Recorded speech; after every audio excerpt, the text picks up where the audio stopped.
வணக்கம் friends, welcome to சுபீஸ் wonderland. இன்றைக்கி நம்ம பார்க்க போகிற ரெசிபி முட்டை கொத்து இடியாப்பங்க.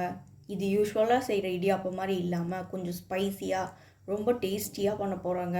கண்டிப்பாக நீங்களும் ட்ரை பண்ணி பார்த்துட்டு உங்கள் கருத்துக்களை கமெண்ட் பாக்ஸில் தெரிவிங்க ஃப்ரெண்ட்ஸ். இந்த தருணத்தில் சப்ஸ்கிரைபர் ஆகிய உங்களுக்கும் ஃப்யூச்சர் சப்ஸ்கிரைபர்களுக்கும் என்னுடைய நன்றி கலந்த வணக்கத்தை தெரிவித்துக்கொண்டு இப்போது முட்டை கொத்து இடியாப்பம் எப்படி பண்ணலாங்கிறத பார்ப்போம். வாங்க ஃப்ரெண்ட்ஸ். செய்ய தேவையான பொருட்கள்: 4 இடியாப்பம் உதுத்து எடுத்து வச்சுருக்கேன், 2 முட்டை, கறி லீவ்ஸ் கொஞ்சம், தக்காளி 1, லார்ஜ் சைஸ் ஆனியன் கட் பண்ணி எடுத்து வச்சுருக்கேன், இஞ்சி சின்ன சின்னதாக கட் பண்ணி எடுத்து வச்சுருக்கேன், பூண்டு சின்ன சின்னதாக கட் பண்ணி எடுத்து வச்சுருக்கேன், கரம் மசாலா 1 டேபிள் ஸ்பூன், தேவையான அளவு உப்பு, மஞ்சள் தூள் 1/2 டேபிள் ஸ்பூன், 1 டேபிள் ஸ்பூன் மிளகாய் தூள். பேனை ஹீட் பண்ணியிருக்கேன். இதில் 4 டேபிள் ஸ்பூன் எண்ணெய் விட்டுக்கலாம்.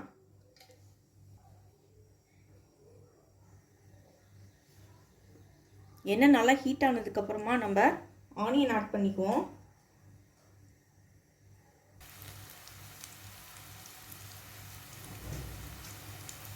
ஆனியனை நல்லா வதக்கிக்கலாம்.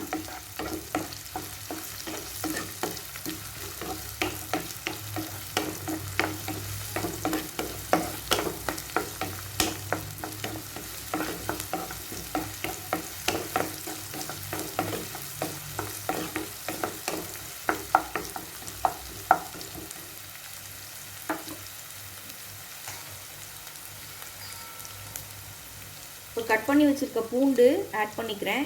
அதே போல் கட் பண்ணி வச்சுருக்க இஞ்சியும் ஆட் பண்ணிக்கலாம். நீங்கள் இஞ்சி பூண்டு பேஸ்ட்டாக கூட சேர்த்துக்கலாம். நான் இஞ்சியும் பூண்டையும் நறுக்கி தான் போட்டிருக்கேன், சின்ன சின்னதாக கட் பண்ணி போட்டிருக்கேன். நீங்கள் பேஸ்ட்டாக கூட ஆட் பண்ணிக்கலாம். அதே போல் க்ரீன் சில்லி நான் ஆட் பண்ணல. நீங்கள் விருப்பப்பட்டீங்கன்னா, நல்லா ஸ்பைஸியாக வேணும்னு விருப்பப்பட்டீங்கன்னா க்ரீன் சில்லியும் கூட நீங்கள் ஆட் பண்ணிக்கலாம்.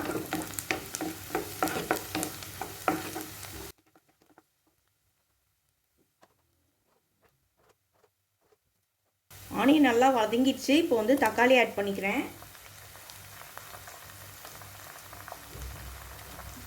தக்காளி ரொம்ப சின்ன சைஸ் தான் போட்டிருக்கேன், ரொம்ப போட்டால் நல்லா இருக்காது, அது ஒரு புளிப்பு தன்மை வந்துடும். அதனால் கொஞ்சமாக போட்டால் போதும். நான் ரொம்ப சின்ன சைஸில் தான் ஒரு தக்காளி நறுக்கி போட்டிருக்கேன்.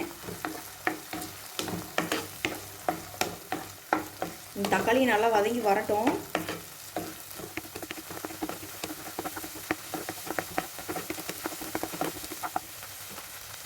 கறி லீவ்ஸ் கொஞ்சம் ஆட் பண்ணிக்கிறேன். கறி லீவ்ஸ் நீங்கள் கொஞ்சம் நிறையாவே சேர்த்துக்கோங்க.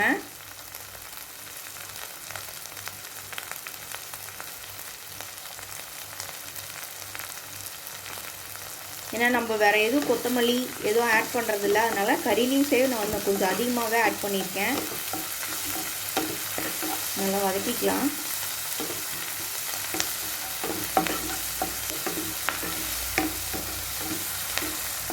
இப்போ நம்ம மசாலாலாம் ஆட் பண்ணிக்கலாம். ஃபஸ்ட்டு மஞ்சத்தூள் ஆட் பண்ணிக்கிறேன். மஞ்சத்தூள் நீங்கள் 1 டேபிள் ஸ்பூன் ஆட் பண்ணால் கூட ஓகே தான், நல்லா கலரை என்ஹான்ஸ் பண்ணி காட்டும். உப்பு ஆட் பண்ணிக்கிறேன், தேவையான அளவு உப்பு. உப்பு பார்த்திங்கன்னா ஆல்ரெடி நம்ம இடியாப்பத்தில் உப்பு இருந்துச்சுன்னா நீங்கள் வெறும் மசாலாக்குரிய உப்பு மட்டும் பார்த்து போட்டுக்கோங்க, ரொம்ப அதிகமாக போட்டுற வேண்டாம். மிளகாய் தூள் ஆட் பண்ணிக்கிறேன். போல் கரம் மசாலா ஆட் பண்ணிக்கிறேன். நல்லா வதக்கிக்குவோம்.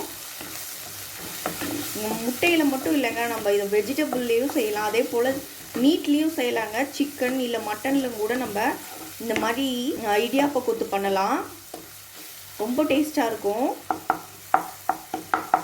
யூஸ்வலாக இடியாப்பம் நம்ம தேங்காய் பால்லையோ இல்லை தேங்காய் துருவல்லையோ தான் சாப்பிடுவோம், ரொம்ப ஸ்வீட்டாக தான் எப்பொழுதும் சாப்பிட்ருப்போம்.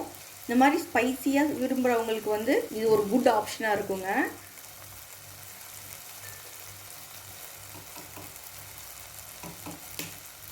நீங்கள் வெஜிடேரியனாக இருந்தீங்கன்னா கண்டிப்பாக முட்டைக்கு பதிலாக நீங்கள் வெஜிடபிள்ஸ் ஆட் பண்ணிக்கலாம். பீன்ஸ், கேரட் இல்லாட்டி காலிஃப்ளவர் இதெல்லாம் ஆட் பண்ணிக்கலாம். இப்போ முட்டையை சேர்த்துருக்கேன்.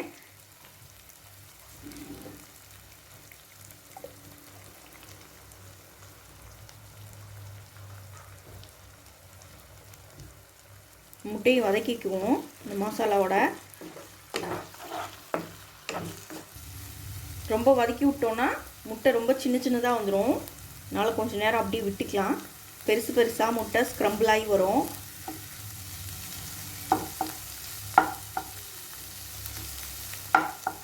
அப்போ தான் பார்க்கவும் நல்லாயிருக்கும். அதே போல் முட்டையுடைய டேஸ்ட் அப்போ தான் உங்களுக்கு தெரியும்.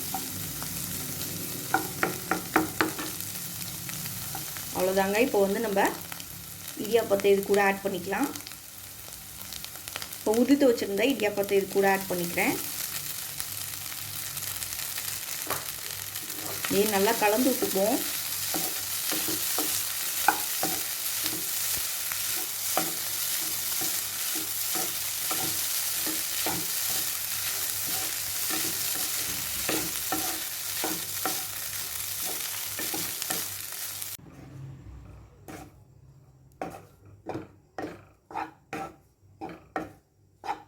பாருங்க, இடியாப்பம் நல்லா இந்த மசாலாவோட மிக்ஸ் ஆகி வந்துடுச்சு. சூப்பராக இருக்குது பார்க்கவே. அவ்வளோதாங்க, நமக்கு சூப்பரான முட்டை கொத்து இடியாப்பம் ரெடி ஆகிடுச்சு ஃப்ரெண்ட்ஸ். இதை ஒரு பவுலுக்கு ட்ரான்ஸ்ஃபர் பண்ணி எடுத்துகிட்டு வந்துக்கிறேன். இப்போ நமக்கு சூப்பரான முட்டை கொத்து இடியாப்பம் ரெடி ஆகிடுச்சு ஃப்ரெண்ட்ஸ். இந்த ரெசிபி உங்களுக்கு பிடிச்சிச்சின்னா எங்கள் சேனலை லைக் பண்ணுங்கள், ஷேர் பண்ணுங்கள், சப்ஸ்கிரைப் பண்ணுங்கள் அண்ட் உங்கள் கருத்துக்களை கமெண்ட் பண்ணுங்கள். மீண்டும் இன்னொரு நல்ல ரெசிபியோடு உங்களை மீட் பண்ணுறேன். அதுவரை உங்களிடமிருந்து விடைபெறுவது சுபீஸ் ஒண்டர்லேண்ட். தேங்க்யூ.